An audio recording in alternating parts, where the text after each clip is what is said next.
Let's listen. Good evening. I'd like to provide the American people with an update on our efforts to protect the integrity of our very important 2020 election. If you count the legal votes, I easily win. If you count the illegal votes, they can try to steal the election from us. If you count the votes that came in late, we're looking at them very strongly, but a lot of votes came in late. I've already decisively won many critical states, including massive victories in Florida, Iowa, Indiana, Ohio. To name just a few, we won these and many other victories despite historic election interference from big media, big money, and big tech. As everybody saw, we won by historic numbers. And the pollsters got it knowingly wrong. They got it knowingly wrong. We had polls that were so ridiculous, and everybody knew it at the time. There was no blue wave that they predicted. They thought there was going to be a big blue wave. That was false. It was done for suppression reasons, but instead there was a big red wave, and it's been properly acknowledged actually by the media. They were, I think, very impressed, but that was after the fact. That doesn't do us any good. We kept the Senate despite having twice as many seats to defend as Democrats, and in a really much more competitive states, we did a fantastic job with the Senate. I think we're very proud of what's happened there. We had many more seats to defend. They spent almost $200 million on Senate races in South Carolina and Kentucky alone, 2 races, and hundreds of millions of dollars overall against us. At the national level, our opponents' major donors were Wall Street bankers and special interests. Our major donors were police officers, farmers, everyday citizens. Yet for the first time ever, we lost 0 races in the House. I was talking to Kevin McCarthy today. He said he couldn't believe it. 0 races, very unusual thing, 0. And actually won many new seats with, I think, many more on the way. This was also the year of the Republican woman. More Republican women were elected to Congress than ever before. That's a great achievement. I won the largest share of non-white voters of any Republican in 60 years, including historic numbers of Latino, African American, Asian American, and Native American voters, the largest ever in our history. We grew our party by 4 million voters, the greatest turnout in Republican Party history. Democrats are the party of the big donors, the big media, the big tech, it seems, and Republicans have become the party of the American worker, and that's what's happened. And we're also, I believe, the party of inclusion. As everyone now recognizes, media polling was election interference in the truest sense of that word by powerful special interests. These really phony polls, I have to call them phony polls, fake polls, were designed to keep our voters at home, create the illusion of momentum for Mr. Biden, and diminish Republicans' ability to raise funds. They were what's called suppression polls. Everyone knows that now. And it's never been used to the extent that it's been used on this last election. To highlight just a few examples, the day before election, Quinnipiac, which was wrong on every occasion that I know of, had Joe Biden up by 5.4 points, and I won Florida easily. So they had me losing Florida by a lot, and I ended up winning Florida by a lot. Other than that, they were very accurate. They had him up 4 points in Ohio, and they were up by 12.2 points. And I also won Ohio, great state of Ohio, very easily. And the Washington Post said Biden up 17 points in Wisconsin, and it was basically even. They were off by about 17 points. And they knew that. They're not stupid people. They knew that. Suppression. There are now only a few states yet to be decided in the presidential race. The voting apparatus of those states are run in all cases by Democrats. we were winning in all the key locations by a lot, actually. And then our numbers started miraculously getting whittled away in secret, and they wouldn't allow legally permissible observers. We went to court in a couple of instances, and we were able to get the observers put in, and when the observers got there, they wanted them 60, 70 feet away, 80 feet, 100 feet away, or outside the building to observe people inside the building. And we won a case, a big case, and we have others happening. There are lots of litigation, even beyond our litigation. There's tremendous amount of litigation generally because of how unfair this process was. And I predicted that. I've been talking about mail-in voting for a long time. It's really destroyed our system. It's a corrupt system. And it makes people corrupt even if they aren't by nature. But they become corrupt. It's too easy. They want to find out how many votes they need, and then they seem to be able to find them. They wait, and then they find them. And you see that on election night. We were ahead in vote in North Carolina by a lot, tremendous number of votes. And we're still ahead by a lot, but not as many, because they're finding ballots all of a sudden. Oh, we have some mail-in ballots. It's amazing how those mail-in ballots are so one-sided, too. I know that it's supposed to be to the advantage of the Democrats, but in all cases, they're so one-sided.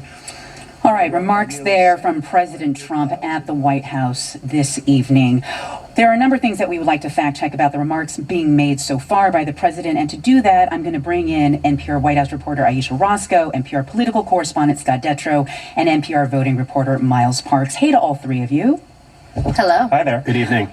I first want to address the phrase that the president used. He's talked about votes that came in late, quote, seeming to suggest that there are some of those votes are the illegal votes, another phrase that he has used, that he is trying to litigate as we go through the days following the election. Miles Parks, let's just be very clear about this.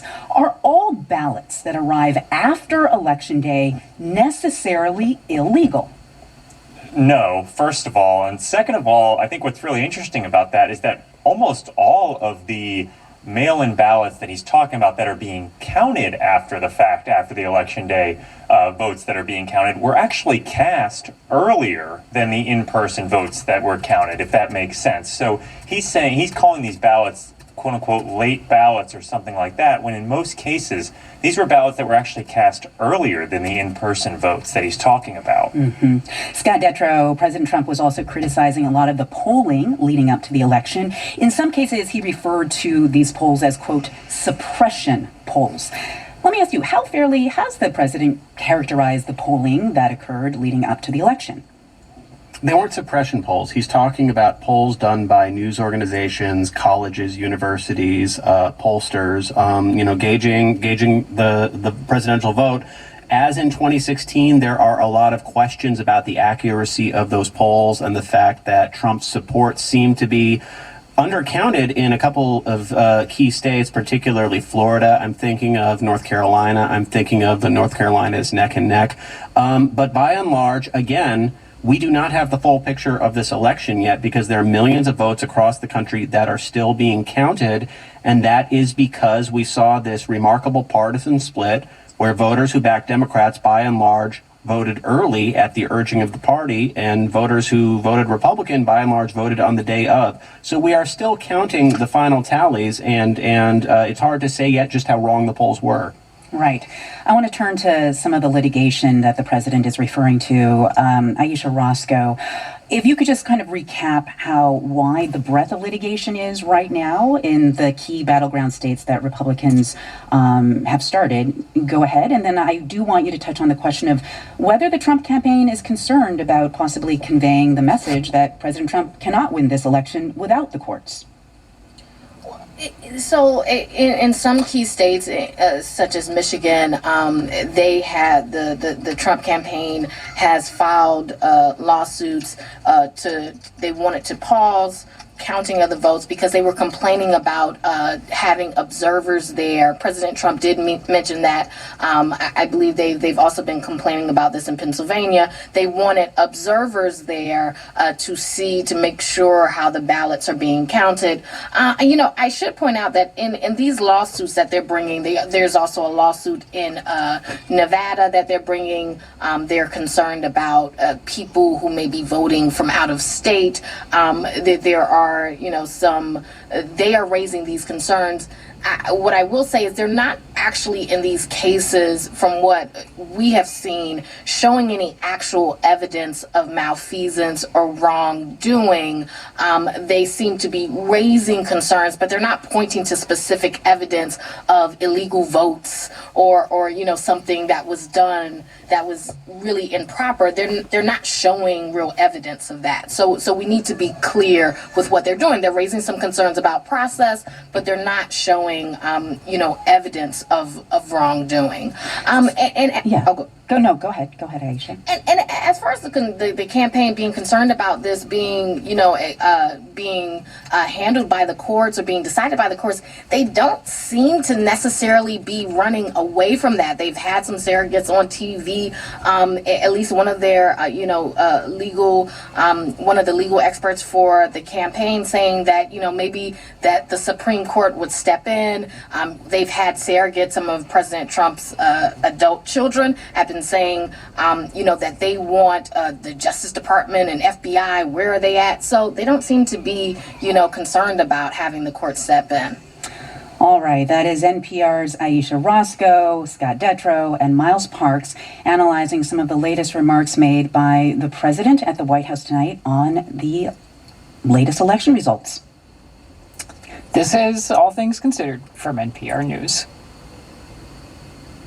Support for NPR comes from this station and from Focus Features, presenting Let 'Em Go, starring Diane Lane and Kevin Costner as a couple who will risk their lives to save their young grandson from a treacherous family, in theaters tomorrow.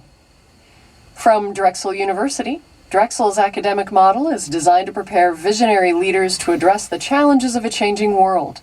More at drexel.edu/ambition can't wait. From C3. C3.ai software enables organizations to use artificial intelligence at enterprise scale, solving previously unsolvable business problems. Learn more at c3.ai. And from the listeners who support this NPR station. This NPR station is Michigan Radio. I'm Christina Shockley. Coming up next, it's The World. Support for Michigan Radio comes from the Whiting Auditorium in Flint. The Whiting presents Broadway During Intermission, a Broadway HD streaming service with new releases every month. Subscription information at thewhiting.com. And from Michigan Awesome, located in Holland, offering custom holiday gift boxes filled with Michigan-made foods along with other gifts for individuals and businesses. Holiday orders are being taken now. More information at michiganawesome.com. Michigan Radio weather overnight, mostly clear skies, lows in the mid-40s, sunshine tomorrow and Saturday, highs in the mid to upper 60s. Michigan Radio is WUOM 91.7 Ann Arbor, Detroit, WVGR 104.1 Grand Rapids, WFUM 91.1 Flint, Michigan's NPR news leader. It is 7 o'clock.